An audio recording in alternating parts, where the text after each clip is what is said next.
नमस्कार दोस्तों, इस वीडियो में हम अध्ययन करने जा रहे हैं गंगा नदी। जी हाँ, गंगा नदी से बनने वाले तमाम प्रश्नों का अध्ययन करेंगे इस वीडियो में, जो एग्जाम की नज़रिए से काफ़ी महत्वपूर्ण है। अगर आप दोस्तों किसी भी एग्जाम की तैयारी करते हैं तो यह वीडियो आपके लिए काफ़ी हेल्पफुल रहने वाला है। तो चलिए वीडियो को शुरू करते हैं, टू द पॉइंट बात करते हैं गंगा नदी के संदर्भ में। देखिएगा, सबसे पहला पॉइंट आपसे काफ़ी बार पूछा जाता है कि भारत की सबसे लंबी नदी कौन है दोस्तों।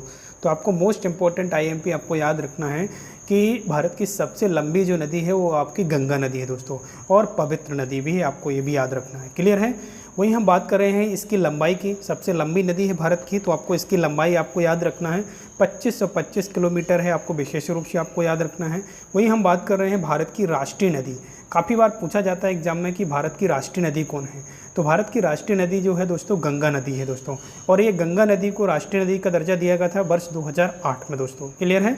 इसका उद्गम देख लेते हैं, महत्वपूर्ण पॉइंट है दोस्तों, याद रखिएगा। इसका जो उद्गम है, गंगा नदी का उद्गम गंगोत्री हिमानी उत्तराखंड से होता है दोस्तों। क्लियर है। वहीं हम बात कर रहे हैं इसके संगम की, तो संगम जो होता है दोस्तों इसका बंगाल की खाड़ी में होता है दोस्तों। क्लियर है। तो उद्गम और संगम आपको विशेष रूप से आपको याद रखना है। आई होप आप यहाँ तक चीज़ें क्लियर हो गई होंगी। अब देख लेते हैं इंडिया के मैप में गंगा नदी का उद्गम। यहाँ पर देखिएगा, ये इंडिया का मैप आप देख पा रहे होंगे राइट साइड में, ये उत्तराखंड वाला एरिया है। उत्तराखंड से ये निकलती हुई आपकी गंगा नदी यहाँ से ये आप देख पा रहे होंगे बंगाल की खाड़ी में गिरती हुई दिखाई देती है। क्लियर है।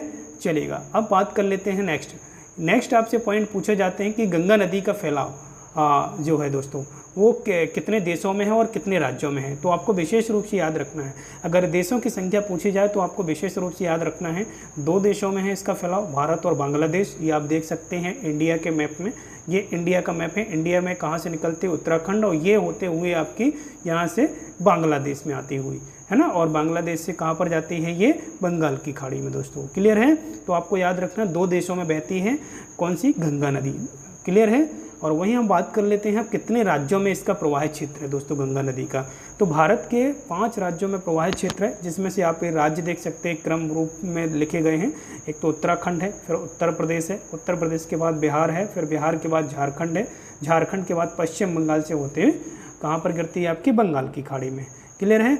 वहीं हम बात कर लेते हैं कि सर्वाधिक जो इसका प्रवाह क्षेत्र है भारत के किस राज्य में है। ये भी पूछा जाता क्वेश्चन है ना, पूछा जाने वाला क्वेश्चन है, आपको याद रखना है। सर्वाधिक जो प्रवाह क्षेत्र है इसका कहाँ पर है, उत्तर प्रदेश में है।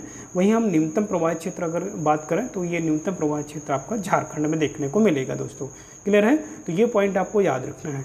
वहीं हम बात कर लेते हैं इसकी सहायक नदियों के बारे में, है ना। गंगा नदी की जो प्रमुख रूप से सहायक नदियां हैं उसमें रामगंगा नदी आपको याद रखना है। रामगंगा पहली सहायक नदी के रूप में जानी जाती है। जब भी ये पहाड़ों से निकलकर गंगा नदी धरातलीय या धरातल में आती है, या ये बोल सकते हैं एक समतलीय इलाके में आती है, तो सबसे पहली जो सहायक नदी होती है वो रामगंगा नदी होती है दोस्तों। क्लियर है। वहीं हम बात कर रहे हैं घाघरा, है ना, विशेष रूप से घाघरा भी आप याद रखेंगे, घाघरा इसकी सहायक नदी है ना। और घाघरा के अलावा आपको याद रखना है गंडक, बूढ़ी, है ना, यमुना, सोन, तमसा, ये क्या है इसकी प्रमुख रूप से सहायक नदियां हैं। सो आई होप वीडियो आपको पसंद आया होगा, क्योंकि यहाँ पर हमने इस वीडियो में गंगा नदी से बनने वाले आईएमपी पॉइंटों को यहाँ पर कवर किया है दोस्तों।